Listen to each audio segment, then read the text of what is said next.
General neurologic exam. Begin the neurologic exam by examining the cranial nerves. To assess the function of the optic nerve, examine the patient's visual fields. First, have the patient cover their right eye while you cover your left. Moving your fingers into each of the 4 quadrants, ask the patient to tell you when they see you wiggle your fingers. Repeat with the other eye.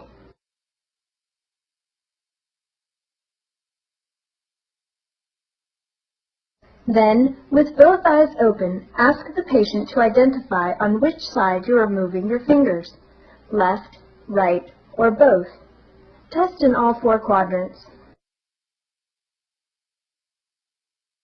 Next, test the patient's direct and consensual pupillary reactions in both eyes using a pen light.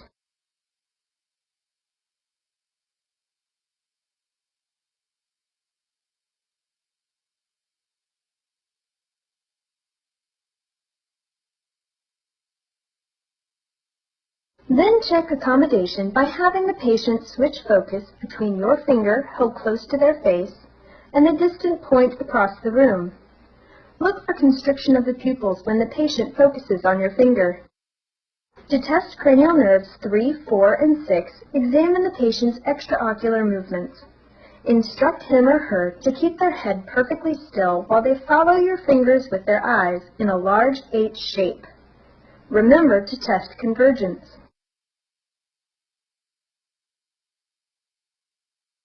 Use a cotton tip applicator to test the trigeminal nerve. Break the applicator in half to create a sharp end and a dull end. Show the patient what is sharp and what is dull for reference.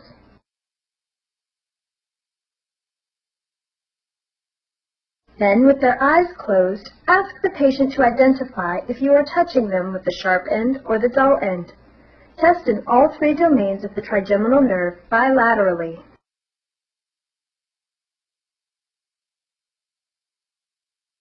To test the motor branch of cranial nerve 5, palpate the masseter and temporalis muscles while the patient clenches their jaw.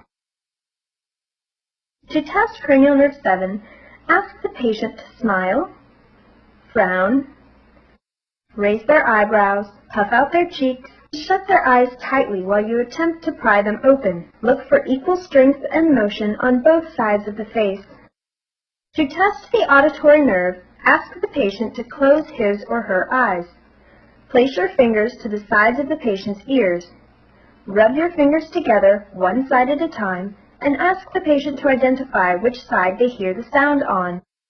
The exam for cranial nerves 9 and 10 starts at the beginning of the exam. You should observe the patient's articulation throughout the history and exam. Also, ask the patient to open his or her mouth and say, "Ah." Look for symmetric movement of the palate. To test the spinal accessory nerve, ask the patient to shrug their shoulders against resistance. Also test neck strength side to side against resistance. To examine the hypoglossal nerve, have the patient stick out their tongue and move it from side to side. Throughout the physical exam, observe the patient's movements and note any abnormalities.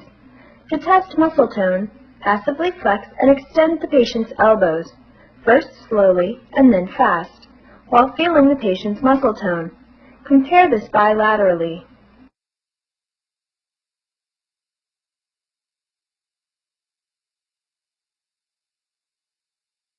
Next, compare the patient's strength against resistance from side to side. Have the patient abduct their shoulders, testing C5, flex their elbows, C6, extend their elbows, C7, and spread their fingers, C8. Also test opposition of their thumb to their pinky. Later, you will learn how to grade their strength on a scale of 0 to 5.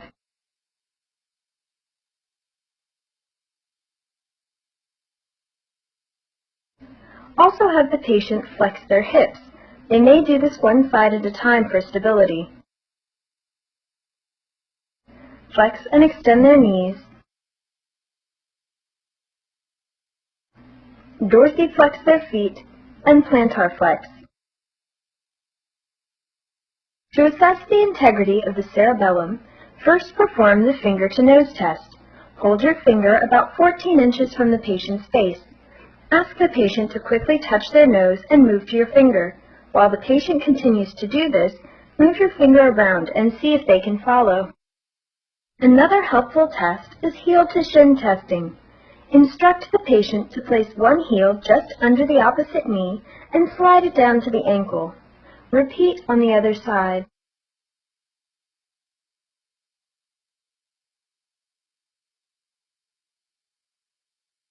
To test rapid alternating movements, ask the patient to extend one hand palm up.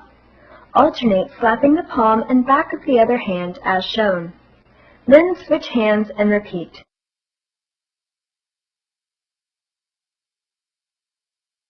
To perform the Romberg test, ask the patient to stand up and put their feet together. Be ready to catch the patient if they lose their balance. Then ask the patient to close their eyes and see if they can remain steady. Observe the patient's gait as part of their cerebellar function testing. Ask the patient to walk across the room, turn around, and come back.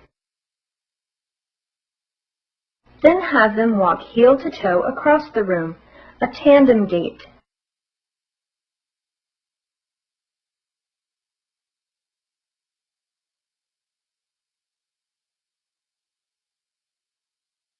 Ask the patient to return to you walking on their heels. Then have them walk back across their room on their toes. Test the patient's deep tendon reflexes using a reflex hammer. The biceps tendon is located towards the middle of the cubital fossa. You may ask the patient to make a fist to help find the tendon. Then have the patient relax their arm. Place one finger firmly over the tendon. Swing and tap your finger swiftly. You should feel the tendon twitch underneath your finger. The triceps tendon is located on the posterior arm. Support the arm near 90 degrees so the forearm is falling loosely. Smartly tap the tendon and look for the arm to twitch. Always compare reflexes bilaterally.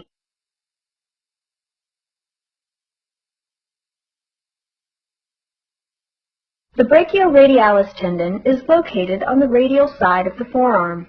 Place your finger firmly on the tendon and smartly tap with the hammer, looking and feeling for the reflex.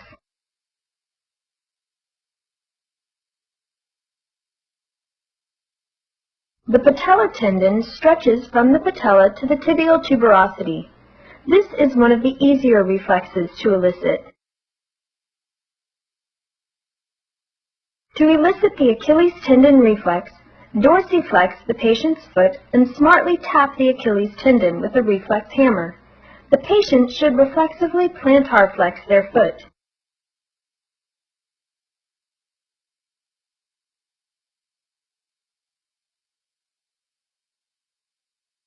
To test for the Babinski sign, use the tongue depressor or other rigid disposable object. Stroke the depressor firmly along the lateral aspect of the sole from the heel to the ball and follow the ball medially. The toes normally flex downward. If they extend up, an upper motor neuron lesion may be present. Test the patient's vibratory sensation on their index fingers and great toes. Hit the tuning fork on the palm of your hand. Then have the patient close their eyes. Place the base of the tuning fork on the patient's distal interphalangeal joint and ask them when they feel the vibrations. Be sure to intermittently stop the vibrations and test the patient to ensure they are not mistaking the touch of cold metal for the vibratory sensation.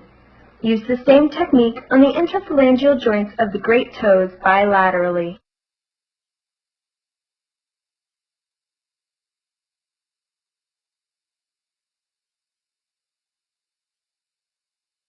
Test the patient's sensation to light touch by lightly tapping and brushing the patient's upper and lower extremities with the pads of your fingers.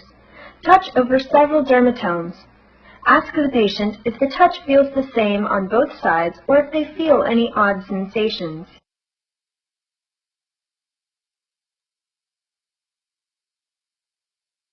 If you suspect decreased hearing, use the Weber test. Place the base of a vibrating tuning fork on the center of the patient's head. Ask the patient if they hear the sound equally in both ears. If one sounds louder than the other, hearing loss in one ear may be present.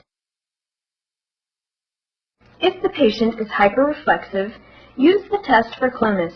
Support the knee in a flexed position. Ask the patient to relax and then sharply dorsiflex the foot. Feel for any continued oscillations between dorsiflexion and plantar flexion, called clonus. This is a sign of central nervous system disease. Normally, the ankle will not respond to this stimulus. Test proprioception bilaterally on the index finger and great toe. Grasp the proximal interphalanx with one hand to hold it still. Grasp the distal interphalanx with your other hand. Be sure to hold the sides of the toe so the patient doesn't feel pressure on the top or bottom of the toe. Have the patient close their eyes. Position the toe either flexed up or down and ask the patient to identify the position. Repeat on the index fingers.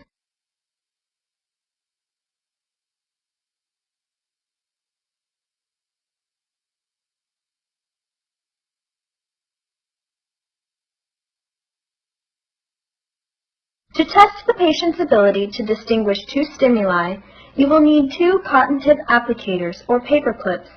Ask the patient to close their eyes. Alternate touching the pads of their index finger with the end of one applicator and the ends of two applicators positioned no more than a few millimeters apart. Ask the patient to identify if they feel 1 point or 2. To test the patient's sense of graphesthesia, use the cotton tip applicator as a pen. With the patient's eyes open, draw a letter or number on their hand with the end of the applicator. Be sure to draw in the direction a patient would read.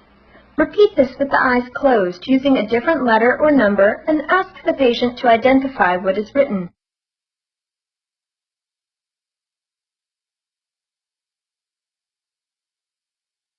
To test the patient's stereognosis, ask the patient to close their eyes. Place a common object in their hand, such as a key or a coin, and ask them to identify the object by feeling it.